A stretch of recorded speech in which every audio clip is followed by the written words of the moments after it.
अगर आपसे पूछा जाए कि पाई क्या है तो वो एक रेशनल नंबर है, बट 22/7 क्या है हमारे पास एक रेशनल नंबर है। अगर लिखा आता है तो आपको लेना है एलसीएम, क्योंकि फिर हमें ऊपर वाले नंबर लिखा देते हैं। काजू बर्फी कितनी है हमारे पास 420 है और एक ट्रे के अंदर 30 आने वाले कट करोगे। हेलो एवरीवन, तो आप सबका स्वागत है आपके प्यारे से चैनल एंट्रेंस वाला में। और आज हम करने वाले हैं क्लास 10th मैथमेटिक्स का रियल नंबर, जो कि इस पूरी वीडियो के अंदर हम इस चैप्टर को खत्म कर देंगे, कंप्लीटली इसको रिवाइज कर लेंगे और इसके इंपोर्टेंट क्वेश्चन के बारे में हम जान लेंगे। ये जो लेक्चर रहने वाला है इसके अंदर हम कंप्लीट इस चैप्टर को रिवाइज करेंगे और फिर उसके कुछ इंपोर्टेंट क्वेश्चन देखेंगे जो कि 2026 और 2026-27 वाले एग्जाम में आने वाले हैं। चलिए तो फिर समझते हैं रियल नंबर क्या है। तो रियल नंबर कॉम्बिनेशन है हमारे रेशनल और इर्रेशनल नंबर का। तो रेशनल नंबर क्या है, रेशनल नंबर क्या है हमारे पास और इर्रेशनल नंबर क्या है, हम कैसे बता पाएंगे कि ये रेशनल है और ये इर्रेशनल है। तो रेशनल नंबर कौन से होते हैं, जिन्हें हम P अपॉन Q की फॉर्म में लिख सकें और यहाँ पर P एंड Q दोनों क्या होने चाहिए, को प्राइम नंबर होने चाहिए, को प्राइम इंटीजर होने चाहिए। अब ये को प्राइम क्या है, को प्राइम का मतलब क्या है यहाँ पर, तो को प्राइम का मतलब होता है जिसका common factor, highest common factor 1 आए। ऐसे नंबर्स जो कि सिर्फ किससे डिवाइड हो, 1 से डिवाइड हो, उनको क्या बोला जाता है, को प्राइम नंबर बोला जाता है। तो अब हमारे पास ये जो P एंड Q दोनों क्या होने चाहिए, को प्राइम होने चाहिए, और Q does not equal to क्या होना चाहिए, 0, तो उस नंबर को क्या कहेंगे, हम रेशनल नंबर कहेंगे। रेशनल नंबर की कंडीशन है कि वो हमेशा किस फॉर्म में होना चाहिए, P अपॉन Q की फॉर्म में होना चाहिए। P एंड Q दोनों क्या होनी चाहिए हमारे पास, को प्राइम नंबर, और Q does not equal to 0। अगर ये सब हमारे पास कंडीशंस हैं तो हम उस नंबर को क्या कहेंगे, रेशनल नंबर कहेंगे। ऐसी सेम हमारे पास एक नंबर जिसे हम P अपॉन Q की फॉर्म में एक्सप्रेस ना कर सकें, अगर P अपॉन Q की फॉर्म में लिख पा रहे हैं, मतलब फ्रैक्शन की फॉर्म में लिख पा रहे हैं, तो वो एक रेशनल नंबर है, और अगर फ्रैक्शन की फॉर्म में नहीं लिख पा रहे हैं तो वो हमारे पास एक इर्रेशनल नंबर है। अब यहां पर भी P एंड Q दोनों क्या होनी चाहिए, इंटीजर, और ये भी एक इर्रेशनल नंबर कहलाया जाता है। तो सिंपल सी बात है, जो P अपॉन Q की फॉर्म में ना लिखा जाए उसको क्या कहेंगे, हम इर्रेशनल नंबर कहेंगे। और समझते हैं आगे। तो हमारे पास दो चीजें होती हैं और समझने के लिए, हमारे पास कुछ कंडीशन होती है। तो सबसे पहले कंडीशन होती है टर्मिनेटिंग। टर्मिनेटिंग का मतलब क्या है कि हम किसी भी नंबर को डिवाइड करें, जैसे मैंने लिखा 9/8, और वो परफेक्टली डिवाइड हो जाए, डेसिमल के बाद हो चाहे डेसिमल से पहले हो जाए, तो उस नंबर को क्या बोला जाता है, टर्मिनेटिंग डेसिमल एक्सपेंशन बोला जाता है। जैसे कि मैंने 8 से 9 को डिवाइड करा, अगर मैं 8 से 9 को डिवाइड करता हूं तो आंसर आएगा 1.125। तो 1.125 के बाद आगे कोई भी नंबर नहीं आने वाला, परफेक्टली क्या हो गया, डिवाइड। तो ऐसे नंबर को क्या बोला जाता है, टर्मिनेटिंग। रिपीटिंग का मतलब क्या है, नॉन टर्मिनेटिंग का मतलब क्या है, नॉन टर्मिनेटिंग का मतलब रहता है कि अगर हम किसी भी डेसिमल एक्सपेंशन को खोलें, किसी भी नंबर को डिवाइड करें, जैसे नॉन टर्मिनेटिंग के लिए लिखा मैंने 10/3, 3 से 10 को डिवाइड करो, अगर 3 से 10 को डिवाइड करते तो आंसर आता है 3.333, ऐसे ये चलता रहेगा आगे की तरफ, 333 कभी खत्म नहीं होने वाला। तो ऐसे नंबर को क्या कहेंगे, हम नॉन टर्मिनेटिंग कहते हैं। अगर कोई डेसिमल एक्सपेंशन रुक जाता है किसी लिमिट के बाद तो उसको टर्मिनेटिंग बोला जाता है, अगर कोई डेसिमल एक्सपेंशन आगे की तरफ चलता जा रहा है तो उसको नॉन टर्मिनेटिंग बोला जाता है। अब इसके अंदर देखो क्या नंबर रिपीट हो रहे हैं, 1 2 5 नंबर रिपीट नहीं हो रहे हैं, पर इसके अंदर नंबर क्या हो रहे हैं, रिपीट हो रहे हैं, 3 3 3 3 बार बार आता रहेगा। तो ऐसे नंबरों के लिए क्या करते हैं, हम इसके ऊपर 3 के ऊपर बार लगा देते हैं, 3.3 के ऊपर बार लगा दिया जाएगा। तो यहाँ पर 3 बार बार क्या हो रहा है, रिपीट, तो इस चीज को कहेंगे हम रिपीटिंग। और यहाँ पर कोई भी नंबर बार बार रिपीट नहीं हो रहा तो ये क्या हमारे पास नॉन रिपीटिंग है।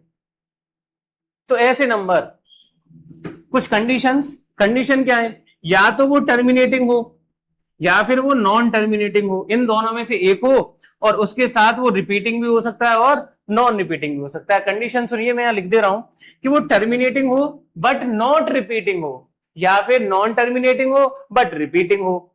टर्मिनेटिंग बट नॉट रिपीटिंग, जैसे पहली कंडीशन टर्मिनेटिंग है बट नॉट रिपीटिंग है, दूसरी कंडीशन नॉन टर्मिनेटिंग है, ये चलता जा रहा है बट रिपीटिंग है। अगर ऐसी कंडीशन आती है तो वो सब नंबर क्या कहलाए जाएंगे, रेशनल नंबर कहलाए जाते हैं। एग्जांपल के तौर पर 1/2, 3/4, 7/8, ये सब क्या है हमारे पास, एक रेशनल नंबर। और क्या समझ सकते हैं हम, जिसके रूट का नंबर सॉल्व हो जाए, जैसे मैंने लिखा √4, तो √4 का आंसर क्या आ जाएगा 2, तो रूट सॉल्व हुआ। जिसका रूट सॉल्व हो जाए वो नंबर क्या होगा हमारा रेशनल, और जिसका रूट सॉल्व ना हो वो नंबर क्या होगा हमारा इर्रेशनल नंबर कहलाया जाएगा। जैसे P अपॉन Q की फॉर्म में होंगे। और इसके कंडीशन क्या है इर्रेशनल नंबर की, ये हमेशा नॉन टर्मिनेटिंग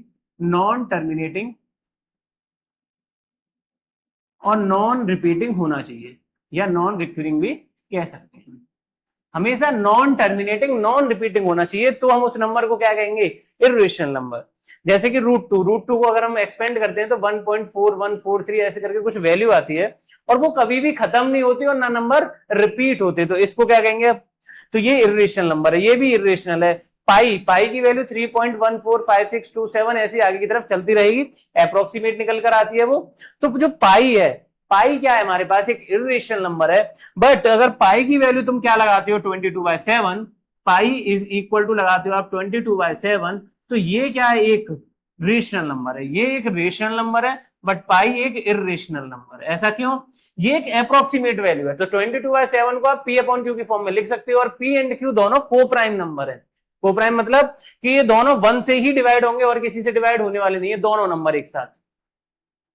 तो अगर आपसे पूछा जाए कि पाई क्या है तो वो एक रेशनल नंबर है, बट 22/7 क्या है हमारे पास एक रेशनल नंबर है। तो एग्जांपल के तौर पर जैसे ये लिखा हुआ है 102 003 102, ऐसे ये चलता जा रहा है, पर ये रिपीट नहीं हो रहा है। यहाँ पर 102 10 आगे आगे और कुछ आएगा, 0003 आ जाए आगे, तो बदल भी सकता है। तो ये नंबर क्या हो गया हमारे पास इर्रेशनल नंबर है, क्योंकि ये नॉन टर्मिनेटिंग, क्योंकि आगे की तरफ चलता जा रहा है, डेड डेड डैश लगा हुआ है, और नॉन रिपीटिंग है। तो अगर ऐसा कोई डेसिमल हो जो कि नॉन टर्मिनेटिंग बट रिपीटिंग, या फिर repeating non repeating but terminating, मतलब एक चीज यस हो और एक चीज नो हो, तो वो होगा रेशनल। और अगर दोनों ही चीज नो है, नॉन टर्मिनेटिंग नॉन रिपीटिंग, तो वो इर्रेशनल। या तो इर्रेशनल पहचान लो, दूसरा नंबर रेशनल लिख दो, या फिर रेशनल पहचान लो, उस नंबर को इर्रेशनल नंबर। जिसके रूट सॉल्व हो जाए वो होगा हमारा रेशनल, और जिसके रूट सॉल्व ना हो वो होगा हमारा इर्रेशनल नंबर। आगे बढ़ते हैं।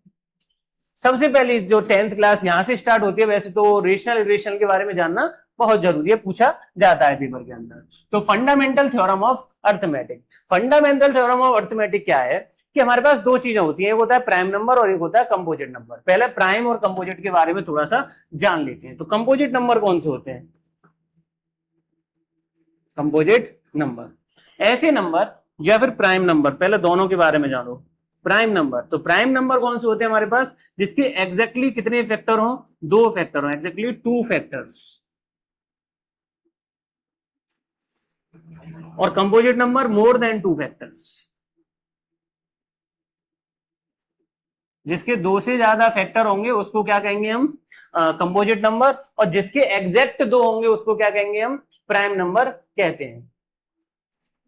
अब हमारे पास कोई भी एक नंबर लिखा मैंने, जैसे सपोज करो 2, तो 2 के फैक्टर क्या होंगे 1 और 2, तो ये क्या है हमारे पास प्राइम है। जैसे मैंने लिखा 3, तो 3 क्या है 1 और 3, ये भी क्या है हमारे पास प्राइम है।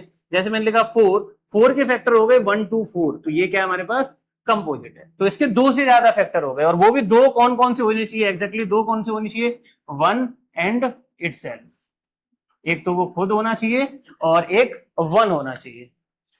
अगर ऐसे नंबर है तो ये प्राइम ये प्राइम, ये क्या हमारे पास composite. 1 neither be a prime nor be a composite, 1 जो है ना तो प्राइम है ना ही कंपोजिट है। अब कंडीशन क्या है, पहली थ्योरम क्या कहती है कि every composite number can be written as a product of, जितने भी हमारे पास कंपोजिट नंबर हैं उसको हम लिख सकते हैं as a product of primes, as a product of prime in 1।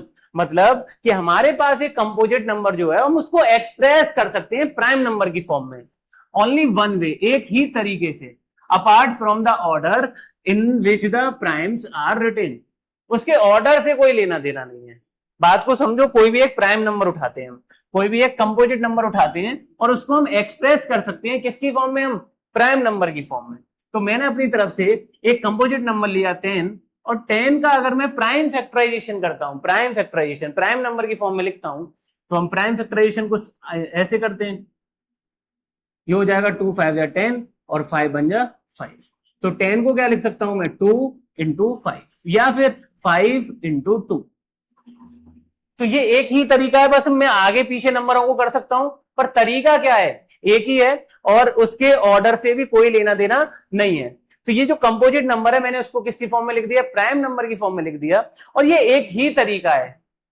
ऐसा और कोई नंबर है जिसका मैं 2 से 5 से 2 का मल्टीप्लाई 5 से कर दूं, या 5 का मल्टीप्लाई 2 से कर दूं और 10 के अलावा और कुछ आ जाए? ऐसा तो कुछ कभी होगा नहीं। अगर हम मल्टीप्लाई करेंगे तो लॉट फिर के आंसर यही आने वाला है। तो इसका एक ही तरीका है, इसके अलावा मैं इसके प्राइम फैक्टराइजेशन नहीं कर सकता। और समझते हैं, जैसे मैंने लिया 204, तो 204 का अगर हम प्राइम फैक्टराइजेशन करते हैं तो 2102, फिर 2 से कट करा ये आ जाएगा 51, फिर 3 से कट करा 17, और 17 बन जा 17। तो 204 को हम क्या लिख सकते हैं प्राइम नंबर की फॉर्म में, तो प्राइम नंबर की फॉर्म में लिख सकते हैं 2 इंटू 2 इंटू 3 इंटू 17। तो इसको क्या लिख दिया मैंने, 2 इंटू 2, ये हो गया 2 की पावर 2 इंटू 3 इंटू 7। तो 204 को हम ऐसे लिख सकते हैं। तो अब ये इसका एक यूनिक पैटर्न है, और इसको हम आगे पीछे भी अरेंज कर सकते हैं, वो तुम्हारी चॉइस है। प्राइम नंबर को आगे पीछे करने से क्या मल्टीप्लाई करने पर 204 नहीं आएगा, तो हमेशा 204 आएगा। अगर आप इन चारों का ही मल्टीप्लाई करते हो, तो चाहे आगे से चाहे पीछे से कैसे भी मल्टीप्लाई करो, आंसर यही आने वाला है। तो हम जितने भी हमारे पास कंपोजिट नंबर होते हैं उसको हम एज अ प्राइम नंबर की फॉर्म में एक्सप्रेस कर सकते हैं, वो भी एक तरीके से। तो इसको बोला जाता है फंडामेंटल थ्योरम ऑफ अर्थमेटिक। इसके बाद समझते हैं हम एचसीएफ एंड एलसीएम। तो सबसे पहले एचसीएफ एंड एलसीएम समझने से पहले आपको क्या आनी चाहिए, ये प्राइम फैक्टराइजेशन आनी चाहिए। आपको प्राइम फैक्टराइजेशन आनी चाहिए, और मेरे को बताना कि प्राइम फैक्टराइजेशन ऑफ 13,582 का प्राइम फैक्टराइजेशन क्या आएगा, कमेंट बॉक्स के अंदर बताना। HCF and LCM. एचसीएफ का मतलब क्या है, एचसीएफ का मतलब होता है हाईएस्ट कॉमन फैक्टर, और एलसीएम का मतलब क्या है, लीस्ट कॉमन मल्टीपल। एचसीएफ का मतलब क्या है, highest common factor, and LCM का मतलब क्या है, लीस्ट कॉमन मल्टीपल। अब आपने 6th-7th में तो पढ़ा होगा कि इसका एचसीएफ कैसे निकाला जाता है और एलसीएम कैसे निकाला जाता है, तो हम इसको अलग तरीके से निकालेंगे। आज थोड़ा सा 10th के लेवल से समझेंगे हम। तो एचसीएफ के अंदर जो आपको पावर से लेनी है वो लेनी है छोटी पावर। अभी तो हिंदी में ही लिख दे रहा हूं मैं यहाँ पर, इंग्लिश में छोटी पावर। हमें पावर कैसे लेनी है, छोटी लेनी है। अभी समझोगे छोटी पावर का मतलब क्या है। और अगर एलसीएम है तो एलसीएम के अंदर पावर कैसी लेनी है आपको, बड़ी पावर। एलसीएम के अंदर लेनी है आपको बड़ी पावर, और एचसीएफ के अंदर लेनी है आपको छोटी पावर। समझो, हमने दो तरफ अपनी तरफ से दो नंबर लिए, एक लिया मैंने 20 और एक लिया मैंने 35। इन दोनों का मुझे एचसीएफ और एलसीएम निकालना है, मुझे इन दोनों का एचसीएफ और एलसीएम निकालना है। तो सबसे पहले इन दोनों का करूंगा मैं प्राइम फैक्टराइजेशन। प्राइम फैक्टराइजेशन करूंगा तो 20 का प्राइम फैक्टराइजेशन क्या होगा, तो 2, तो 10, 2 से फिर कटा 5, और 5 बन जा 5, ये आ गया 20 का फैक्टराइजेशन। ऐसी सेम मैंने प्राइम फैक्टराइजेशन करा 35 का, तो 5 7 जा 35, और 7 बन जा 7, तो ये आ गया 35 का प्राइम फैक्टराइजेशन। तो 20 का फैक्टराइजेशन क्या आया, 20 का आया 2 इंटू 2 इंटू 5। 35 का क्या आया, तो 35 का आया 5 इंटू 7। इसको लिख सकते हैं हम 2 की पावर 2 इंटू 5, और इसको लिख सकते हैं हम 5 इंटू 7, जैसा है वैसा। तो एचसीएफ का मतलब क्या है, एचसीएफ के अंदर पावर कैसी लेनी है तुम्हें, छोटी पावर। छोटी पावर का मतलब क्या है कि यहां पर 2 की पावर कितनी है, 2 है, और नीचे वाले में 2 की पावर कितनी है, 0 है। ऊपर वाले में 2 की पावर कितनी है, 2, और नीचे वाले में तो 2 है ही नहीं, तो उसकी पावर क्या मान लेंगे हम, 0। तो छोटा कौन है, 2 या 0, तो 0 छोटा है, तो 0 को हम छोड़ देंगे, मतलब 2 नहीं लिखेंगे। यहाँ पर 5 की पावर क्या है, ऊपर 1, और नीचे भी 5 कितनी बार है, एक बार। तो हाईएस्ट क्या हुआ, मतलब कॉमन क्या आया इन दोनों में से, कॉमन मतलब छोटी पावर क्या है, तो 5 की पावर 1 है, तो मैं 5 लिख दूंगा। ऐसी सेम ऊपर 7 कितनी बार है, 0 बार, और नीचे कितनी बार है, एक बार, तो छोटा कौन होगा, तो 0 बार, तो मैं लिखूंगा ही नहीं, तो एचसीएफ कितना आ गया 5। एचसीएफ हमेशा वो आएगा जो इन दोनों में कॉमन होगा, एचसीएफ हमेशा वो आएगा जो इन दोनों में क्या होगा, कॉमन होगा, और वो कॉमन पार्ट जिसकी पावर क्या होगी, छोटी होगी, हम उसको उठा लेंगे। जैसे हम एलसीएम लेते हैं, एलसीएम कितना आएगा, तो एलसीएम चेक करो, एलसीएम में पावर कैसी लेनी है, बड़ी, तो बड़ी पावर 2 की पावर होगा ये 2, और यहां पर होगी 2 की पावर 0, तो बड़ा कौन हुआ 2 की पावर 2। यहां पर 5 की पावर क्या है 1, यहां पर भी 5 की पावर क्या है 1, तो आ जाएगा 5। यहां पर भी 5 की पावर क्या है, ऊपर है 0 और नीचे है 1, तो नीचे आ जाएगा 8, मतलब एक बार पावर आ जाएगी 7। तो ये आ गया इसका एलसीएम। एलसीएम एचसीएफ के अंदर वो नंबर लिखने हैं आपको जो दोनों के अंदर कॉमन है, जितने भी हैं उन सब के अंदर जो कॉमन पार्ट है और उसमें भी छोटी पावर जो है वो लिखनी है। और एलसीएम के अंदर वो नंबर लिखने हैं आपको जो कि कॉमन नहीं है तो भी आपको लिखने हैं, क्योंकि वो एक बार तो आ रहे हैं। तो एलसीएम के अंदर वो सब नंबर आएंगे जो कि यहां पर दे रखे। अब इसको सॉल्व कर लो, तो ये आ जाएगा 2 की पावर 2 आ जाएगा 4 इंटू 5 इंटू 7, 4 5 20 इंटू 7, 140 निकल कर आ जाएगा। तो ये आ गया एलसीएम और ऊपर आ गया हमारा एचसीएफ। एक और ट्राई करते हैं, जैसे ए इज इक्वल टू लिखा X cube Y square, v is equal to लिखा एक्स वाई क्यूब। अब ये मेरे पास ए और बी दोनों एक नंबर है और मुझे इनका एचसीएफ निकालना है। एचसीएफ निकालना है मुझे ए और बी का, ए और बी का एचसीएफ निकालना है। तो ए क्या है, एक्स की पावर, एचसीएफ के अंदर पावर कैसी लेते हैं हम, छोटी। तो एचसीएफ के अंदर अगर हम पावर छोटी लेंगे तो यहाँ एक्स की पावर कितनी है 3 और यहाँ एक्स की पावर है 1, तो यहां आ जाएगा एक्स। y की पावर है 2, y की पावर है 3, तो क्या आ जाएगा y की पावर 2। ऐसे same LCM, LCM of a comma b, तो एलसीएम कितना आ जाएगा, तो एलसीएम में हम पावर क्या लेंगे, हम हाईएस्ट। तो यहाँ x की पावर कितनी है 1, यहाँ x की पावर है 3, तो हाईएस्ट क्या हो गया x की पावर 3। ऐसे सेम y की पावर है 2, y की पावर है 3, तो हाईएस्ट हो गया y की पावर 3। तो ये क्या निकल के आया, मेरा एचसीएफ और एलसीएम निकल कर आ गया। ऐसी एक और एग्जांपल समझते हैं, जैसे कि a बराबर दे रखा है एक्स स्क्वायर वाई जेड और b दे रखा है वाई जेड क्यूब। अब मुझे इन दोनों का क्या निकालना है, एचसीएफ निकालना है a और b का, और इन दोनों का ही एलसीएम निकालना है। तो HCF of a comma b क्या निकल कर आएगा, तो a क्या है मेरे पास, तो एचसीएफ के अंदर पावर कैसी लेनी है तुम्हें, छोटी। एचसीएफ के अंदर पावर कैसी लेनी है तुम्हें, छोटी पावर, तो छोटी पावर लेंगे हम एचसीएफ के अंदर। तो a x की पावर कितनी है, ऊपर 2 है और नीचे वाले में x है ही नहीं, मतलब 0 है, तो मुझे x को लिखना ही नहीं है। मैंने यहां पर बताया था जो पार्ट कॉमन हो वो लिखना है आपको एचसीएफ के अंदर, तो x तो है ही नहीं दोनों के अंदर, तो मत देखो। y कितना है 1, y कितना है 1, तो y तो एक बार ही आ जाएगा। छोटा बड़ा जब बराबर होते हैं तो एक बार लिखना होता है, 2 बार है तो 2 बार, 3, जितनी बार है वो उतनी बार लिख दो। z कितनी बार है, एक बार, और z कितनी बार है 3 बार, तो छोटा कौन होगा, z एक बार हो जाएगा। ऐसी सेम एलसीएम, एलसीएम में पावर कैसी लेनी है, बड़ी। तो यहां पर x की पावर कितनी है 2 और नीचे वाले में कितनी है 0, क्योंकि वो है नहीं वहां पर, तो यहां पर आ जाएगा x की पावर 2। y कितनी बार है, एक बार और एक बार, तो y, और z कितनी बार है हाईएस्ट, तो वो है 3 बार, तो यहां आ जाएगा z क्यूब। तो ये क्या निकल के आ गए, एचसीएफ और LCM by prime factorisation method. तो ऐसे ही हम नंबरों के साथ करेंगे और ऐसे ही हम वेरिएबल के साथ सॉल्व करेंगे।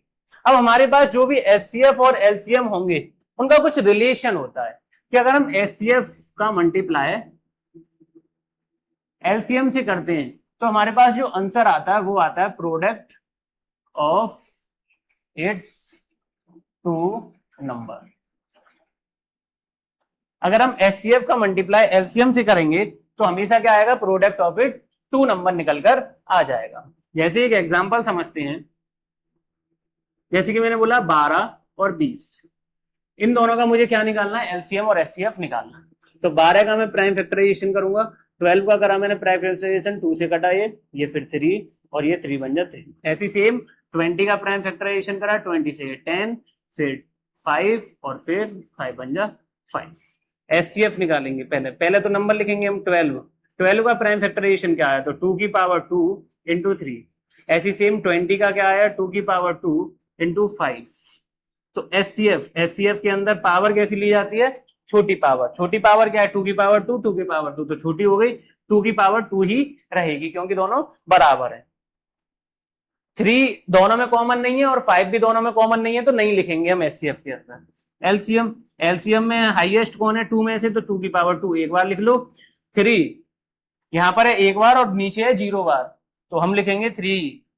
क्यों लिखेंगे, क्योंकि हाईएस्ट 3 है।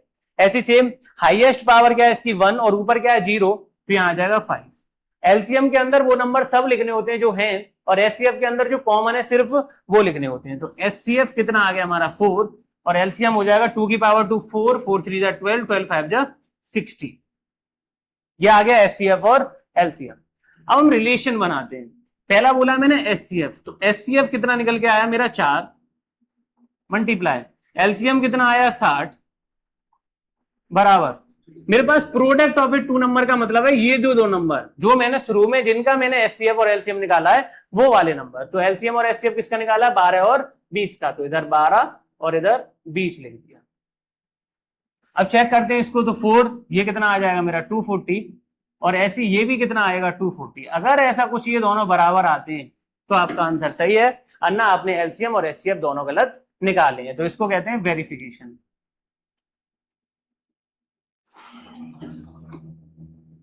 वेरीफाई कर दिया मैंने कि एलसीएम मल्टीप्लाई एचसीएफ बराबर होता है प्रोडक्ट ऑफ इट 2 नंबर्स। सबसे पहली थ्योरम जो कि लगती है हमारी प्रूफ डेट के लिए, मतलब हमें proof that √2 is an irrational number, ये सब चीजें प्रूफ डेट करनी होती है, तो ये वाली थ्योरम का एप्लीकेशन लगता है। लेट पहली थ्योरम क्या है कि let P be a prime number. Let कोई एक पी जो है वो प्राइम नंबर है, हमने पी एक प्राइम नंबर मान लिया, हमने 5 मान लिया मान लो। If p divides a square, अगर ये 5 जो है किसी ए स्क्वायर नंबर को काट रहा है, अगर ये 5 जो है किसी ए स्क्वायर नंबर को काट रहा है, जैसे कि ए स्क्वायर नंबर मैंने मान लिया 225 मान लो, देन p डिवाइड्स a, तो वो a को क्या करेगा डिवाइड करेगा। तो a स्क्वायर क्या है मेरे पास 225, तो a की वैल्यू क्या आएगी मेरे पास 15 निकलकर आ जाएगी, क्योंकि स्क्वायर का मैं लगाऊंगा रूट, तो a की वैल्यू कितनी आ गई 15। अगर a की वैल्यू 15 आ गई और p की वैल्यू कितनी है 5, तो जो p है वो डिवाइड करेगा a को। अगर p डिवाइड कर रहा है a स्क्वायर को, अगर p डिवाइड कर रहा है a स्क्वायर को, तो p क्या था हमारा 5 और 5 जो है वो 2 to 5 को डिवाइड करेगा, तो वो a स्क्वायर 2 to 5 है, तो a कितना आ जाएगा मेरे पास 15। तो ये जो p जो है ये a को भी क्या करेगा डिवाइड करेगा।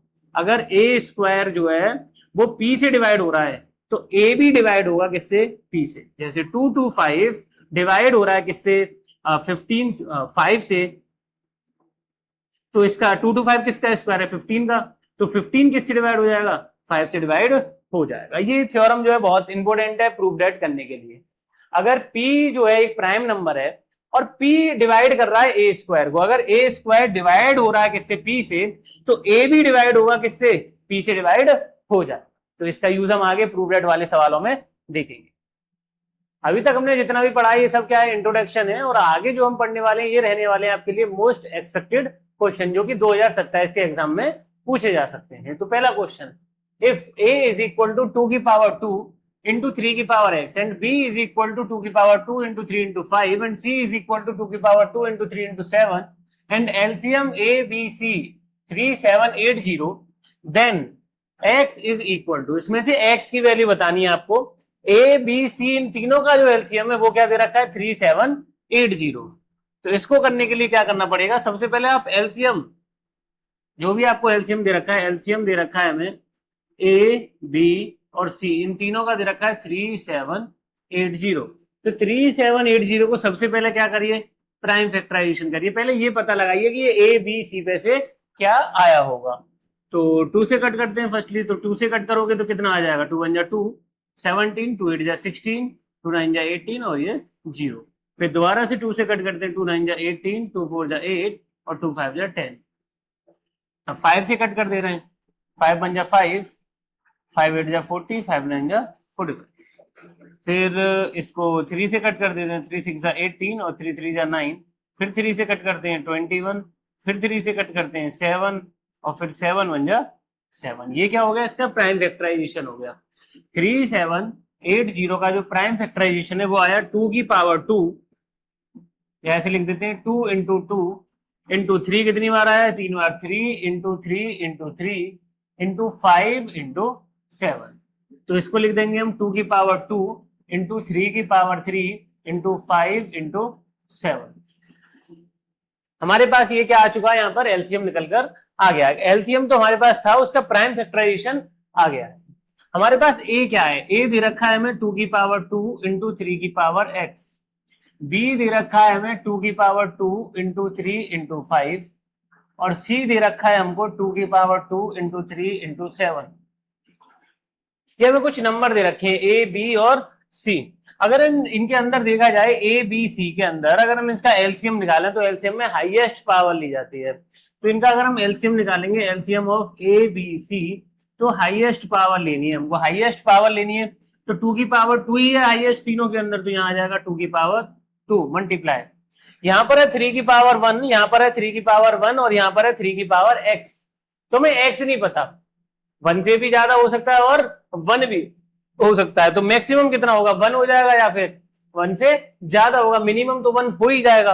तो 3 की पावर x हम ले लेते हैं यहाँ से, क्यों लेंगे, क्योंकि हमें पता नहीं है, तो हमने हाईएस्ट क्या ले लिया यहाँ से 3 की पावर x, और फिर हाईएस्ट क्या दिख रहा है हमको 5 और 7, क्योंकि जो भी कॉमन नहीं आता वो एलसीएम के अंदर लिखा जाता है। ये बात आपको मैंने पीछे की तरफ बताई है। अगर इसको इसके साथ कंपेयर कर दिया जाए, क्योंकि ये इन तीनों नंबरों का जो एलसीएम है वो 3780, तो वो कैसे आएगा, तो 2 की पावर 2, तो 3 की पावर x जो है x की जगह पर कितना आ जाए, 3 आ जाए, 3 की पावर 3 है यहाँ पर, तो यहाँ पर भी 3 की पावर क्या होना चाहिए, 3 होना चाहिए, तो x की वैल्यू क्या आ गई, यहाँ से 3 निकलकर आ गई। तो इसका ऑप्शन कौन सा होगा, सी वाला। सबसे पहले क्या करा, जो हमें एलसीएम दे रखा था उसका प्राइम फैक्टराइजेशन करा, और फिर जो नंबर दे रखे थे उनका एलसीएम निकाला, और फिर चेक करा कि ये इसके साथ मैच कर रहा है या फिर नहीं, कंपेयर कर दिया दोनों को। Second question, if sum of LCM and SCF of two number is 50 and their LCM is 20 more than their SCF, then the product of two number. If sum of LCM and SCF of two number, अगर हम LCM और SCF दोनों को add करते हैं तो कितना आएगा, 50 निकल कर आएगा। and their LCM is 20 more than their SCF. LCM जो है, LCM is माने लगाओ equal to 20 more than their SCF, तो SCF में अगर 20 जोड़ देंगे तो क्या निकल कर आ जाएगा, LCM निकल कर आ जाएगा। Then the product of two number, क्या पूछा है, प्रोडक्ट ऑफ टू नंबर, तो basically product of two number किसके बराबर होता है, LCM मल्टीप्लाई SCF की। ये पीछे की तरफ हमने रिलेशन पढ़ा था कि LCM मल्टीप्लाई SCF कर दिया जाएगा तो प्रोडक्ट ऑफ टू नंबर निकल कर आ जाएगा। तो हमें LCM और SCF निकालना है और उनका मल्टीप्लाई करना है। क्या करेंगे, एलसीएम का मतलब क्या है, 20 प्लस SCF, तो एलसीएम की जगह क्या लिख देंगे, 20 plus SCF is equal to 50। LCM की जगह लिख दिया 20 प्लस SCF, तो एलसीएम की जगह आ गया 20 plus SCF is equal to 50, तो 20 plus SCF 2 SCF is equal to 50, तो 2 SCF is equal to plus 20 उधर जाके माइनस 20, तो 50 माइनस 20, तो 2 SCF इज इक्वल टू कितना आ जाएगा हमारे पास 30, तो SCF कितना आ गया हमारे पास 30/2, डिवाइड करोगे SCF कितना निकल के आ गया 15 आ गया। ये ऐसा इक्वेशन सॉल्व कर दिया हमने इसको, तो SCF कितना आ गया 15 आ गया। अब इस SCF की 15 को वैल्यू को यहाँ पर पुट कर देंगे, तो LCM is equal to 20 plus 15, तो LCM कितना निकल कर आ गया हमारे पास 35। अब हमारे पास एलसीएम भी आ गया और SCF भी आ गया, तो एलसीएम SCF का मल्टीप्लाई करके दिखाना है, क्योंकि product of it two number पूछा है और product of it two number हमेशा बराबर होता है एलसीएम मल्टीप्लाई SCF में।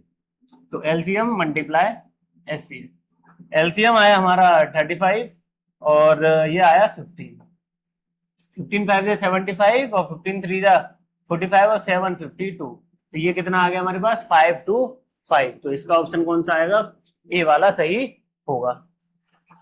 ध्यान से देखो एक बात, जो जो कंडीशन दे रखी थी वो कंडीशन हमने यहाँ पर लिख दी, और फिर उसके बाद क्या करा, जो इक्वेशन थी हमारे पास उस इक्वेशन को इस वाले में पुट करा, एलिमिनेशन समझ लो, इसको सब्स्टिट्यूशन मेथड कहते हैं, तो सब्स्टिट्यूशन मेथड से इसको हमने सॉल्व कर लिया। आगे जाके आप तीसरे वाले चैप्टर में भी पढ़ोगे सब्स्टिट्यूशन मेथड क्या होता है। Third question, the largest number which divides 72 and 127 leaving remainder 7 and 10 respectively. Largest number है, हमें बड़ा नंबर बताना है, विच डिवाइड्स, जो कि डिवाइड करे किसको, 72 और 127 को। किसी भी क्वेश्चन में समझ लो, अगर किसी भी क्वेश्चन में आपके लिए डिवाइड से लिखा आ गया तो हमें एक ऐसा नंबर बताना है जो इन दोनों को डिवाइड कर दे। ऐसा एक नंबर बताना है, इतना बड़ा नंबर बताना है जो इन दोनों को डिवाइड कर दे, मतलब हमें नीचे वाला नंबर पता करना है। तो एलसीएम हमेशा डिविजिबल होता है किसके, एलसीएम हमेशा डिवाइड होगा किससे, एचसीएफ से। तो हमें अब अगर नीचे वाला नंबर निकालना है तो क्या लेंगे हम, एचसीएफ। तो डिवाइड के केस में हमेशा क्या लेना है आपको, एचसीएफ। और डिविजिबल बाय केस में, डिविजिबल वाले केस में, डिविजिबल बाय अगर लिखा आता है तो आपको लेना है एलसीएम, क्योंकि फिर हमें ऊपर वाले नंबर निकालने पड़े। या फिर आपको बड़ा आंसर चाहिए तो आप एलसीएम लोगे, या फिर आपको छोटा आंसर चाहिए तो आप एचसीएफ लोगे। कैसा क्या लाना है, एक ऐसा नंबर लाना है जो इन दोनों को डिवाइड कर दे। तो छोटा नंबर होगा जो इन दोनों को डिवाइड कर देगा। लिविंग रिमाइंडर 7 and 10, 7 और 10 क्या आ जाए, रिमाइंडर आ जाए निकल कर। तो ऐसे क्वेश्चनों में क्या कराया जाता है, जब भी आप तुम्हें पता चल गया एचसीएफ लेना है तो सबसे पहले रिमाइंडर को क्या करो, माइनस कराया जाता है। तुम्हें एचसीएफ लेना है, किसका एचसीएफ लेना है, 72 माइनस रिमाइंडर, रिमाइंडर कितना है 7, 127 माइनस रिमाइंडर, रिमाइंडर कितना है 10। पहले रिमाइंडर को क्या करोगे, माइनस करोगे। तो एचसीएफ 72 में से 7 गया 65 और 127 में से ये गया 10, तो ये आ गया 13। अब इन दोनों का क्या लेना है मुझे, एचसीएफ। तो एचसीएफ निकालने के लिए सबसे पहले क्या करूंगा मैं, प्राइम फैक्टराइजेशन। तो आ जाएगा ये 13 into 5, ऐसी सेम 117 13 into 9। तो इसका एचसीएफ क्या निकल कर आ गया, 13 आ गया। एचसीएफ क्या आ गया, 13 आ गया। तो एक 13 ऐसा नंबर है जो इन दोनों को क्या कर सकता है, इजीली डिवाइड कर सकता है। तो आंसर क्या आएगा इसका, 13 निकल कर आ जाएगा। 13 एक ऐसा नंबर है जो इन दोनों को क्या करेगा, डिवाइड। तो 7 रिमाइंडर भी बचेगा और 10 रिमाइंडर भी बचेगा। एचसीएफ अगर तुम्हें पता चल गया एचसीएफ लेना है तो रिमाइंडर को पहले माइनस करा जाता है। अगर आपको पता चल गया कि एलसीएम लेना है तो पहले जो भी नंबर है आपके पास उन दोनों का एलसीएम लेना है और बाद में रिमाइंडर को एड अप कर देना है। एचसीएफ के केस में जो भी है तुम्हारे पास उसमें से पहले रिमाइंडर माइनस करना होता है। पहले रिमाइंडर्स को माइनस करो और फिर सॉल्व कर दो, जैसे कि मैंने करके दिखाया। अगला question, the least number that is divisible by. आगे क्या आया, डिविजिबल बाय। एक ऐसा नंबर बताना है जो कि डिवाइड हो जाए, किससे हो जाए, all the number from 1 to 10 और बोथ इंक्लूसिव। 1 से लेके 10 तक जितने भी नंबर है उन सबसे क्या हो जाए, डिवाइड हो जाए। एक ऐसा नंबर बताना है जो 1 से लेके 10 तक जितने भी नंबर है उनसे डिवाइड हो जाए। तो हमें एक बड़ा नंबर लेके आना है। तो बड़ा लेके आना है तो क्या लेना है हमें, एलसीएम चाहिए। क्या चाहिए, एलसीएम चाहिए। जैसे पीछे की तरफ बताया, अगर डिवाइड से लिखा आता है तो एचसीएफ लो, डिविजिबल बाय लिखा आता है तो एलसीएम। ऐसी same divisible by all the number from 1 to 10, ऐसा एक नंबर बताना जो 1 से लेके 10 तक जितने भी उनसे डिवाइड हो जाए। तो 1 से लेके 10 तक या तो आप एलसीएम ले लो, 1 से लेके 10 तक या तो आप एलसीएम ले लो, अगर एमसीक्यू का क्वेश्चन नहीं है तो। अगर एमसीक्यू का सवाल है तो आप ट्राई करो। 1 से लेके 10 तक बोला, क्या 10 हर एक नंबर से डिविजिबल है 1 से लेके 10 तक? 2 से डिवाइड हो जाएगा, 3 से डिवाइड नहीं होने वाला, तो ये ऑप्शन क्या हो गया, गलत होता है। 100 सबसे डिवाइड हो जाएगा, 3 से ये भी डिवाइड नहीं होगा, तो ये भी क्या हो गया, गलत हो गया। 504 डिवाइड हो जाएगा, 1 से डिवाइड हो जाएगा, 2 से डिवाइड हो जाएगा, 3 से डिवाइड हो जाएगा, क्योंकि 5 और 4 9, 4 से डिवाइड हो जाएगा, पर ये बट 5 से डिवाइड होने वाला नहीं है, ना कि 10 से डिवाइड होने वाला है, तो ये भी क्या हो गया, गलत हो गया। तो ऑप्शन कौन सा हो जाए, डी वाला। और ये 2520 एक ऐसा नंबर है जो कि 1 से लेके 10 तक जितने भी नंबर है उन सबसे क्या हो सकता है, डिवाइड हो सकता है। या फिर आप 1 से लेके 10 तक जितने भी नंबर है उन सबका एलसीएम निकाल लो, दिक्कत खत्म हो जाएगी। अगला question, 4 bell toll together at 9 AM। 4 bell जो है वो रिंग करती है 9 AM पे एक साथ, मतलब हमने स्टार्ट करी है 9 AM पर वो रिंग करती हैं। दे टोल आफ्टर 7, 8, 11 एंड 12 सेकेंड। ये जो 4 वेल दे रखी है इसमें से पहली वेल जो है वो 7 सेकेंड, सेकेंड वेल जो है वो 8 सेकेंड, थर्ड वेल जो है वो 11 सेकेंड और फोर्थ वेल जो है वो 12 सेकेंड बाद रिंग करती हैं। तो how many time will they toll together again in the next 3 year, next 3 hours, अगले 3 घंटे में ये कितनी बार रिंग करेंगी। तो जब भी क्वेश्चन के अंदर आपको एक साथ बताना है, अगर आपको एक साथ बताना है तो 7, 8, 11 और 12 सेकंड से तो ज्यादा ही आंसर आने वाला है, बड़ा आंसर आएगा 7, 8, 11, 12। ऐसा तो नहीं है कि 10 सेकंड के अंदर ये रिंग कर जाए या फिर 5 सेकंड के अंदर ये रिंग कर जाए। तो 7, 8, 11, 12 से आंसर क्या आने वाला है, बड़ा आएगा। तो बड़ा आएगा तो क्या लोगे आप, एलसीएम लोगे। तो जब भी क्वेश्चन के अंदर टुगेदर लिखा आए तो आपको क्या लेना है, एलसीएम लेना है। तो हम हमारे पास कौन कौन से नंबर है, 7, 8, 11 और 12, इन सबका मुझे क्या चाहिए, एलसीएम चाहिए। तो 7 को लिख सकता हूं मैं 7 ही लिखूंगा, 8 को लिख सकता हूं मैं 2 की पावर 3, 11 को लिख सकता हूं मैं 11 और 12 को लिख सकता हूं मैं 2 इंटू 2 इंटू 3, मतलब 2 की पावर 2 इंटू 3। ये क्या कर दिया मैंने, इन सबका प्राइम फैक्टराइजेशन कर दिया। अब एलसीएम में पावर कैसी ली जाती है, हाईएस्ट। एलसीएम में पावर कैसी ली जाती है, हाईएस्ट पावर। तो 2 की पावर सबसे ज्यादा क्या है, 2 की पावर 3। 7 एक बार दिखाई दे रहा है, लिख दोगे। 11 भी एक बार दिखाई दे रहा है, लिखोगे। और 3 भी एक बार दिखाई दे रहा है, लिखोगे। एलसीएम में वो सब नंबर लिखे जाते हैं पर एचसीएफ में नहीं लिखे जाते। अब इन सबका क्या करो, मल्टीप्लाई। तो 2 की पावर 3 हो जाएगा 8 मल्टीप्लाई 7 मल्टीप्लाई 11 इंटू 3, 8 7 जा 56, 11 इंटू 3 33, मल्टीप्लाई करेंगे तो 56 मल्टीप्लाई बाय 33, 3 6 जा 18, 3 5 जा 15, 116 दोबारा से, और 8 4 8 1। तो ये आया हमारे पास 1848 सेकेंड्स। अगली बार जब वो रिंग करेंगे, मतलब आवाज आएगी उनमें से, तो वो 1848 सेकंड बाद आएगी, मतलब 1848 सेकंड बाद वो चारों एक साथ क्या करने वाले हैं, रिंग करने वाले हैं। तो आपको क्या बताना है, ये क्या निकल के आ गया मेरा एलसीएम। आपको बताना था कि नेक्स्ट 3 आवर में कितना करेंगे, ये नेक्स्ट 3 आवर में ये कितना रिंग करेंगे। तो पहले इसे आर में ही चेंज, पहले इसे मिनट में चेंज करते हैं। अगर मैं इसको मिनट में चेंज करता हूं तो 60 से क्या करना पड़ेगा, मुझे डिवाइड करना पड़ेगा। तो 60 से मैं डिवाइड करता हूं तो 60 बन जा, ये जाएगा 3 टाइम्स 60 3 जा 180, ये बचा 48। अब 48 डिवाइड नहीं होगा तो मैं यहाँ एक 0 लगा दूंगा। तो इसका मतलब है कि अब मुझे पॉइंट नहीं लगाना होता है, ऐसे ही छोड़ देंगे इसको। तो ये क्या है मेरे पास, 30 मिनट 48 सेकेंड। अगर 30 मिनट 48 सेकेंड आया तो इसी को हम टाइम को आगे बढ़ाना शुरू करें तो ये 1 आवर में कितनी बार रिंग करेगा, तो एक ही बार रिंग करेगा। क्यों करेगा, क्योंकि 30 मिनट 48 सेकेंड और 30 मिनट 48 सेकेंड बाद फिर वो दोबारा करने वाला है। तो ये हो जाएगा आपका 1 घंटे 1 मिनट करीबन कुछ हो जाएगा, तो एक से ज्यादा हो जाएगा। तो ये कितनी बार रिंग करेगा, तो 38 30 30 30 30 ऐसे कितने पोर्शन बन सकते हैं 3 आवर्स में। 3 आवर्स में टोटल कितने पोर्शन बन सकते हैं, तो टोटल पोर्शन बनेंगे हमारे पास 30 मिनट की। पर 30 मिनट में ये जो 48 सेकंड एक्स्ट्रा आ रही है, इससे एक पोर्शन बिगड़ जाएगा। तो टोटल कितने पोर्शन बनने वाले हैं आपके पास, 5 पोर्शन बनने वाले हैं, मतलब 5 बार ये रिंग करेंगे।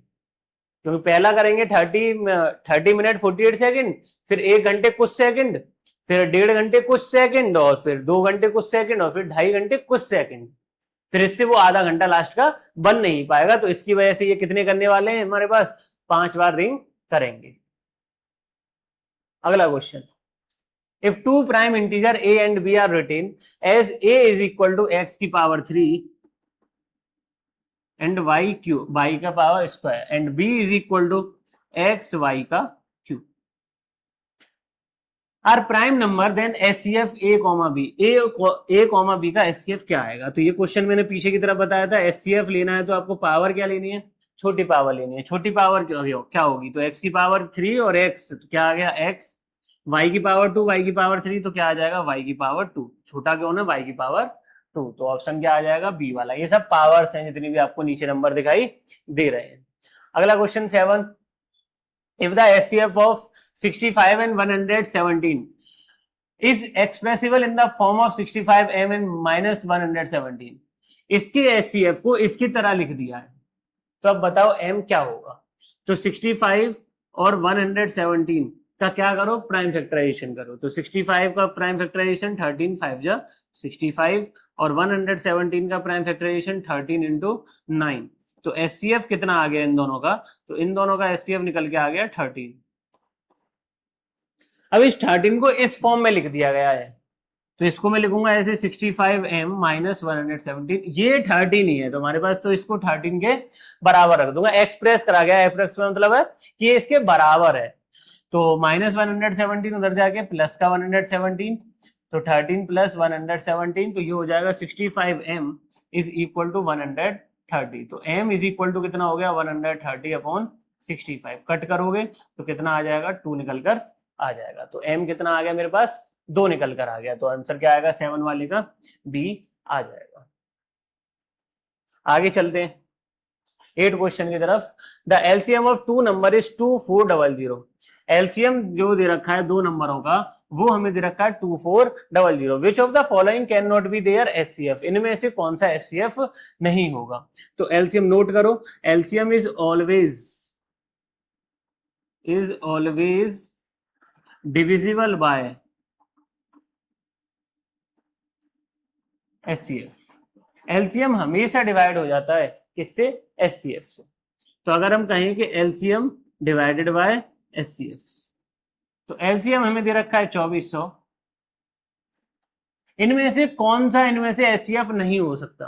तो अगर मैं 300 को नीचे रखता हूं और 300 से डिवाइड करता हूं तो ये प्रॉपर कट हो जाएगा। 20 से 20, 3 8 जा, कट करके दिखा देते हैं। 22400 अपॉन 300, 0 से 2 0 कट गए, 3 से ये कट गया, 8 आ गया निकल के, प्रॉपर कट हुआ है।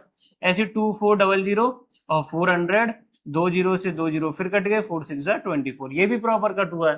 2400 तीसरे वाले ऑप्शन को चेक कर रहे हैं, 500 0 से 0, पर 5 से 24 पॉइंटों में कटेगा, तो इसकी वजह से ऑप्शन क्या आ जाएगा? सी वाला सही है, क्योंकि 500 से ये कटेगा नहीं, पर 600 से दोबारा से कट जाएगा। In a seminar, the number of participants, 9 question, in the seminar, the number of participants in Hindi, English and Mathematics are 60, 84 and 108। ये क्वेश्चन ऐसे बहुत सारे क्वेश्चन केस स्टडी में पूछे जाते हैं। एक सेमिनार है, उसके अंदर नंबर ऑफ पार्टिसिपेंट आए हमारे पास हिंदी, इंग्लिश और मैथमेटिक्स के, हिंदी, इंग्लिश और मैथमेटिक्स के आर 60, 84 एंड 108। 60 हमारे हिंदी के हैं, 84 हमारे इंग्लिश के हैं और 108 हमारे मैथमेटिक्स के हैं।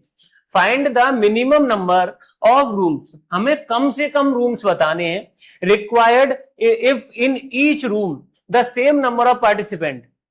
हर एक रूम के अंदर सेम नंबर ऑफ पार्टिसिपेंट होंगे, मतलब हिंदी वाले रूम के अंदर सिर्फ हिंदी के ही पार्टिसिपेंट होंगे, इंग्लिश वाले रूम के अंदर इंग्लिश वाले ही बच्चे होंगे। आर टू बी सीटेड, ये जितने भी पार्टिसिपेंट है वो एक ही रूम में बैठाने जाने चाहिए और एक रूम में एक ही सब्जेक्ट होना चाहिए। And all of them being in the same subject, सबके पास सब्जेक्ट क्या होना चाहिए? सेम होना चाहिए। तो हमें क्या बताने हैं? इतने रूम बताने हैं कि जिसके अंदर ये सब जितने भी बच्चे आपको दे रखे हैं, पार्टिसिपेंट जितने भी दे रखे हैं, ये कैसे अरेंज करे जाएंगे। और सभी रूम्स में बच्चे जो है वो क्या होने चाहिए? सेम होने चाहिए, मतलब पार्टिसिपेंट क्या होने चाहिए? सेम होने चाहिए।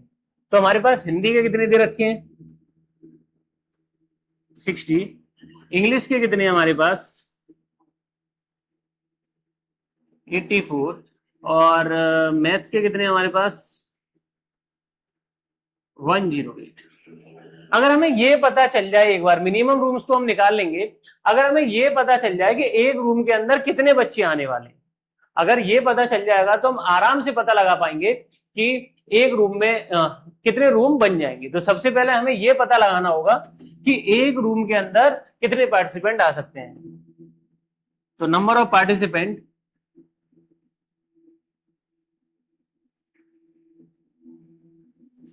इन अ रूम, एक रूम के अंदर कितने आएंगे। तो सबसे पहले क्या लोगे इन सबका? हमें एक रूम के अंदर कितने बच्चे आएंगे? क्या एक ही रूम में 60 और 84 और 108, तो सेम नंबर कहां से आएंगे? तो इससे बढ़िया क्या लो, पहले आप जो आंसर आएगा वो छोटा आएगा, तो जो आंसर छोटा आएगा तो क्या लेना है आपको? एचसीएफ लेना है। आंसर छोटा लाना है तो क्या लेना है? एचसीएफ लेना है। तो 60, 84 और 108 इन सबका क्या लेना है आपको? एचसीएफ लेना है। 60 का प्राइम फैक्टराइजेशन करोगे तो ये आ जाएगा 230 हो गया, 215 हो गया, 3 इंटू 5।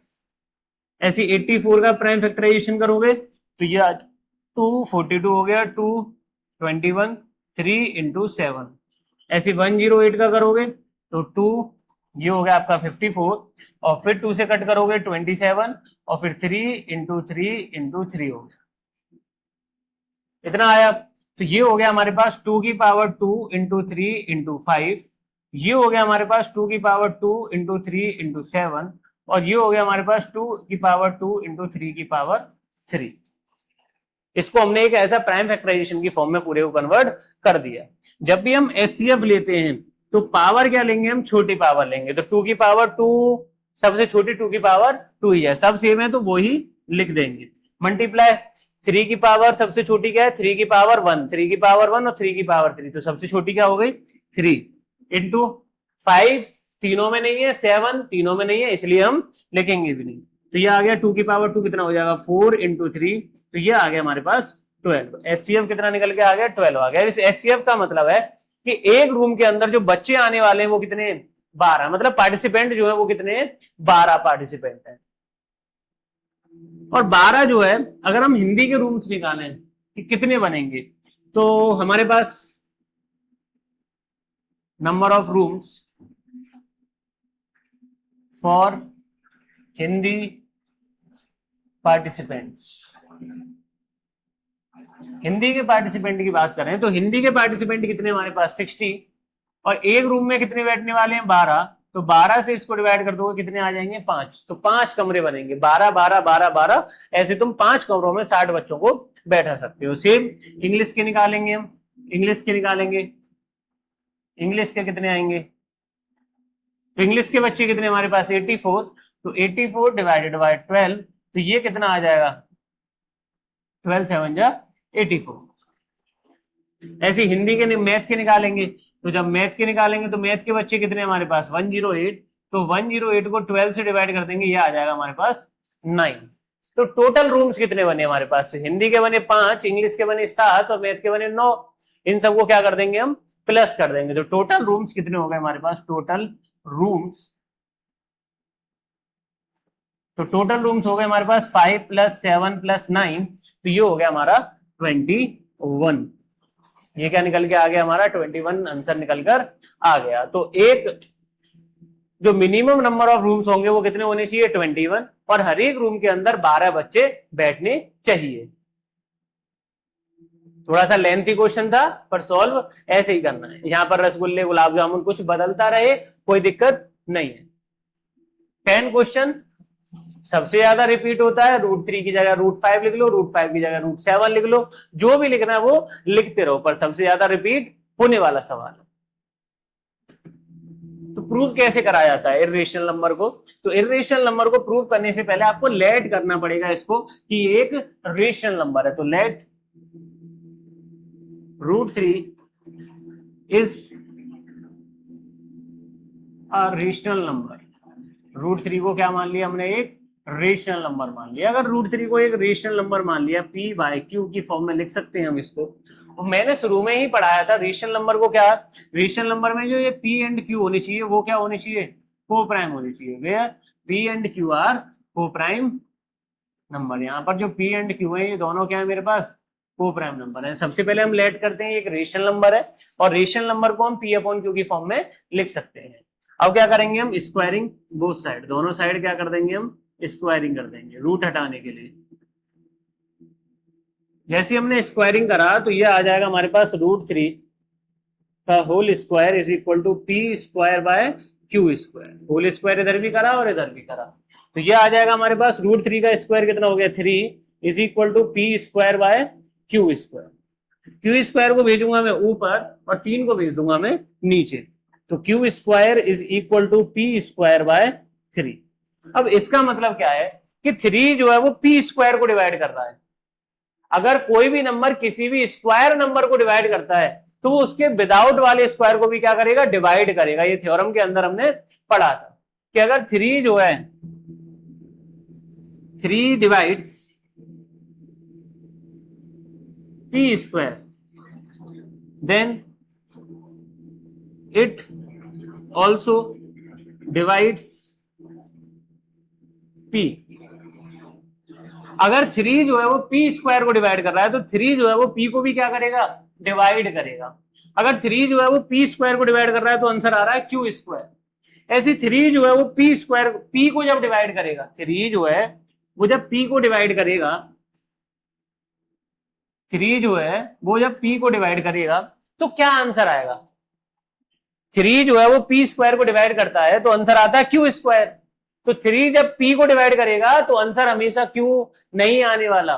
अगर मैं आपके लिए एक नंबर उठाता हूं, जैसे कि मैंने एक 3 से डिवाइड होने वाला कोई भी एक स्क्वायर नंबर उठा लिया, जैसे 6 का स्क्वायर है ऊपर अपॉन 3, आंसर आ रहा है कुछ भी, अभी कितना आ जाएगा? 12 आ जाएगा, क्योंकि 6 का स्क्वायर 36, तो 36 डिवाइडेड बाय 3 कितना आ जाएगा? 12 आ जाएगा। ऐसे सेम 6 जो है मैंने डिवाइड करा 3 से तो आंसर आएगा 2। क्या इसका और इसका कोई रिलेशन बन पाएगा? कभी नहीं बन पाएगा, कोई भी सिनेरियो नहीं बनने वाला। तो ऐसे 3 से मैंने पी को डिवाइड करा और एक रैंडम नंबर आया और उसको क्या मान लिया? लेट से मैंने ए मान लिया। अब ये 3 कहां गया? ऊपर, तो लेट पी बराबर कितना आ गया हमारे पास? तो पी बराबर आ गया 3। पी बराबर कितना आ गया हमारे पास? 3 आ गया। अब इस पी बराबर 3 को यहां पर मैं क्या करूंगा? पुट करूंगा इक्वेशन के अंदर। तो Q square is equal to P square by 3। तो Q square is equal to P की जगह लगाऊंगा 3 का होल स्क्वायर बाय 3। तो Q square is equal to 3 का स्क्वायर 9 स्क्वायर बाय 3, और ये कट कर दिया तो Q square is equal to 3 square, और 3 कहां गया? नीचे गया।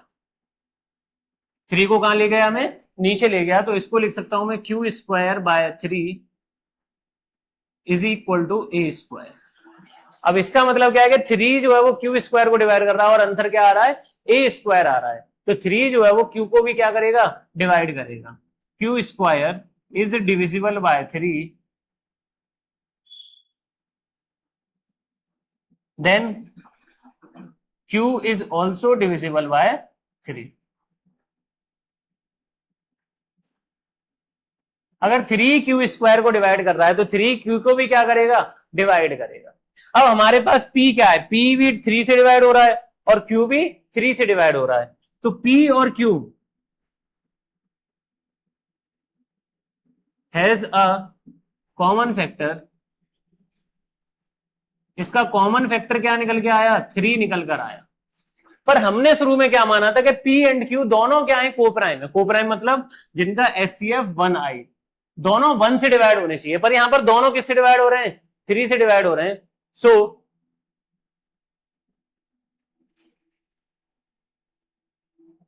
अवर एज्यूम इज इनकरेक्ट, या फिर जो हमने माना है वो क्या हो चुका है? गलत हो चुका है। तो our contradiction is wrong. By contradiction method √3 is an irrational number. इसको आप नीचे थ्योरी में लिख दोगे और ये √3 पूरा क्या हो जाएगा? खत्म हो जाएगा। आगे की तरफ 2 लाइन और लिखनी है आपको। क्या लिखना है आपको? P and Q has a at least common factor as a 1। क्या आना चाहिए था? 1 आना चाहिए था, क्योंकि हमने कोप्राइम मान रखा है। सो अवर assumption is wrong. By contradiction method, √3 is an irrational number. ये आपको आगे की तरफ लिख देना है। और ये लेट से ये पूरा प्रूफ पेपर के अंदर बार बार पूछा जाता है, बार बार आता रहता है बेसिक और स्टैंडर्ड के अंदर। तो इसको थोड़ा सा ध्यान से देखें, याद करें, कुछ भी करें। याद करने वाला सवाल है, पैटर्न बेस्ड है। 3 की जगह 7 आ जाए तो 7 लिख दोगे, 8 आ जाए तो 8 लिख दोगे, 9 10 आ जाए तो 10 लिख दोगे, सवाल सॉल्व होता रहेगा। आगे चलते हैं 11 क्वेश्चन की तरफ और इसी का सेम पैटर्न का एक और सवाल देखते हैं कि 5 + 2√7 is an irrational number where √7 is given to be an irrational number. इस सवाल को कैसे करा जाएगा? तो लेट, दोबारा से let 5 + 2√7 is a rational number. दोबारा से क्या मानोगे? इसको रेशनल नंबर मानोगे। 5 + 2√7 इज इक्वल टू P/Q। दोबारा से इसे क्या लिख दोगे? P/Q की फॉर्म में लिख दोगे। अब क्या करना है आपको? अगर ये प्लस का 5 है तो उधर जाके क्या होगा? माइनस का 5। जो भी तुम्हारे पास रूट का नंबर है उसको अकेला कर दो। ऐसे सवालों में रूट के नंबर को क्या कर दो? अकेला कर दो पहले। तो प्लस का 5 उधर जाके माइनस का 5, तो 2√7 इज इक्वल टू P/Q -5। तो 2√7 एलसीएम लिया इधर की तरफ, तो एलसीएम आ जाएगा नीचे की तरफ Q और P -5Q। इसके नीचे 1 मानोगे, सीधे सीधे मल्टीप्लाई तो Q और फिर क्रॉस मल्टीप्लाई। 2 कहां जाएगा? नीचे। तो √7 is equal to P -5Q upon 7। ये हमारे पास एक नंबर आ गया, 2 जाएगा नीचे तो 2Q आएगा नीचे, ये 2 गया नीचे तो ये बन गया नीचे जाके 2Q। हमें पता है कि √7 क्या गिवन दे रखा है हमें, इर्रेशनल नंबर। तो गिवन दैट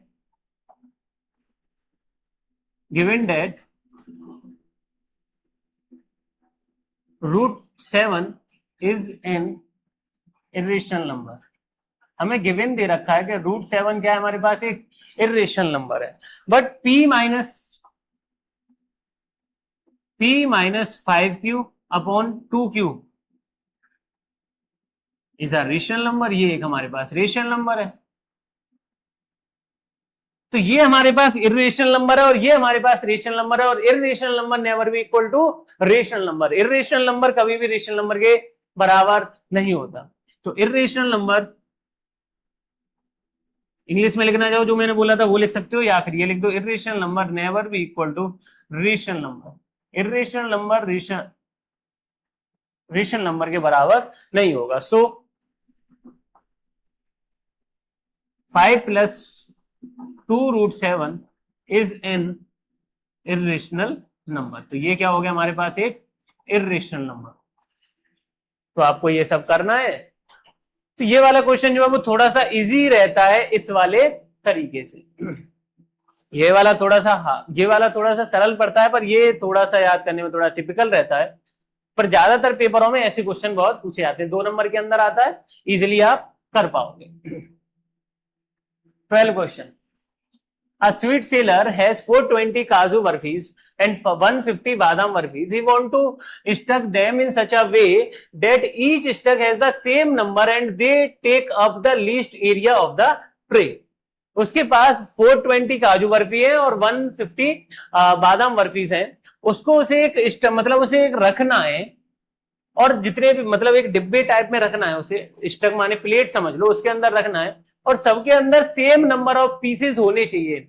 सबके अंदर सेम नंबर ऑफ पीसेस भी होने चाहिए और कम से कम एरिया घिरना चाहिए। तो how many of these can be placed in the each stack. Each stack के अंदर कितने रखे जाएंगे, बर्फीज कितनी रखी जाएंगी, और हाउ मेनी स्टक्स आर फॉर्म्ड, कितनी प्लेटें तैयार होंगी। तो एक प्लेट के अंदर 420 और 150 बर्फीज तो नहीं भर दोगे, तो आंसर क्या आएगा, थोड़ा सा छोटा आएगा। तो number of pieces in each stack. पीछे की तरफ करा था हमने रूम वाला एक क्वेश्चन, ऐसे ही सेम सवाल है। तो अगर सबसे पहले कम लेके आना है आंसर, तो क्या लोगे, एचसीएफ लोगे। तो 420 और 150 का क्या लेना है आपको, एचसीएफ लेना है। तो एचसीएफ लेते हैं हम 420 का प्राइम फैक्टराइजेशन करेंगे तो आएगा 220, फिर 2 से कट करा 105 आ जाएगा, फिर 3 से कट करा 3 3 जा 9, 3 5 से 15 35 आ जाएगा, और फिर 5 7 जा 35। तो ये हो गया इसका प्राइम फैक्टराइजेशन। ऐसे 150 का प्राइम फैक्टराइजेशन करेंगे तो ये आ जाएगा, 3 से कट करा 50 हो गया, फिर 2 से कट करा 25 हो गया, और फिर 5 × 5 हो गया। इसको मैं लिख सकता हूं 2 की पावर 2 × 3 × 5 × 7, और इसको लिख सकता हूं मैं 2 × 3 × 5 का 5 की पावर 2। अब क्या निकालते हैं हम, ये आ गया 420 और ये आ गया हमारे पास 150, इनके प्राइम फैक्टराइजेशन आ गए। अब एचसीएफ के अंदर पावर क्या लेनी होती है, हमें छोटी पावर लेनी होती है। तो यहाँ 2 की पावर क्या है 2, यहाँ 2 की पावर है 1, तो छोटा हो गया 2 की पावर 1। यहाँ 3 की पावर है 1, 3 की पावर 1, तो ये हो गया 3 की पावर 1। ऐसी सेम यहाँ है 5 की पावर 1, यहाँ है 5 की पावर 2, तो 5 की पावर 1। 7 दोनों के अंदर है नहीं तो लिखेंगे भी नहीं। 2 3 जा 6 5 जा 30, कितना आ गया, एचसीएफ कितना निकल के आ गया 30। मतलब एक स्टक के अंदर, मतलब ट्रे के अंदर जो है वो पीसेस कितने रखे जाने हैं आपके लिए, 30 पीसेस रखे जाने हैं। तो ये जो काजू बर्फीस है, कितने स्टक बनेंगे काजू बर्फीस की, स्टक फॉर काजू बर्फीस, आगे लिख लेना। काजू बर्फी कितनी है हमारे पास 420 है, और एक ट्रे के अंदर 30 आने वाले हैं। कट करोगे 0 से 0 कट गया, और 3 1 जा 3, और ये हो गया 3 4 जा 12, तो कितना आ गया 14 निकल कर आ गया। ऐसी सेम स्टक फॉर बादाम बर्फीज, बादाम बर्फीज के लिए निकालेंगे हम, तो कितने हैं टोटल 150, और 30 से क्या कर देंगे हम, डिवाइड कर देंगे दोबारा से, क्योंकि एक ट्रे के अंदर 30 पीसेज आने वाले हैं। तो कितनी ट्रे फॉर्म होंगी, तो काजू की होंगी 14, और इसकी हो जाएंगी 5 ट्रे। तो टोटल ट्रे कितनी हो गई हमारे पास, टोटल स्टक कितने हो गए हमारे पास, तो 14 प्लस 5 तो कितना आ गया हमारे पास, 19 आ गया। तो जब भी आपके लिए ईच वगैरह के क्वेश्चन पूछे जाए या फिर उसके टर्मोलॉजी पर देखो, आप पढ़ो पहले आराम से। अगर आंसर कम लेके आना है तो एचसीएफ लेना, आंसर अगर ज्यादा लेके आना है तो एलसीएम लेना। ये क्वेश्चन ऐसे रिपीट होते रहते हैं बार बार, तो ध्यान से देख लो, 2 तरीके के सवाल हो चुके हैं पैटर्न बेस्ड। इस सीरीज का लास्ट क्वेश्चन इस चैप्टर का आज के लिए, find HCF and LCM of 404 and 96।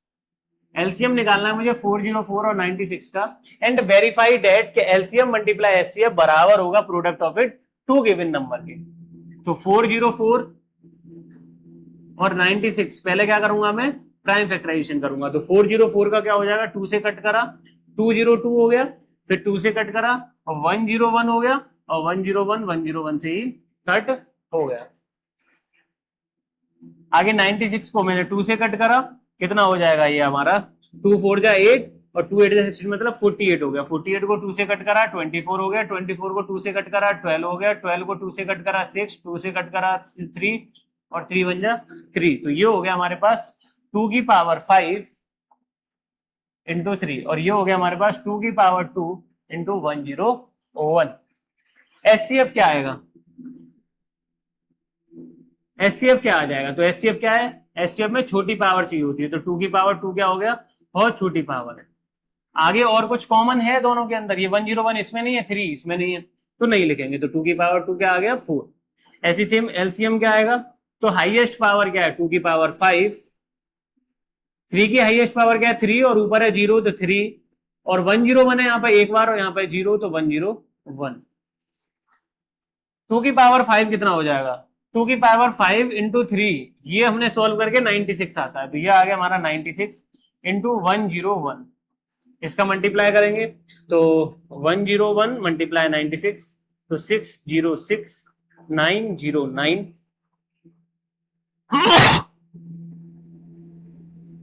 तो ये आया हमारे पास 9696। ये आ गया हमारे पास एलसीएम और ये आ गया हमारे पास एचसीएफ। अब इनका क्या करके दिखाना है मुझे, वेरीफाई। तो एलसीएम मल्टीप्लाई एचसीएफ बराबर होता है प्रोडक्ट ऑफ इट्स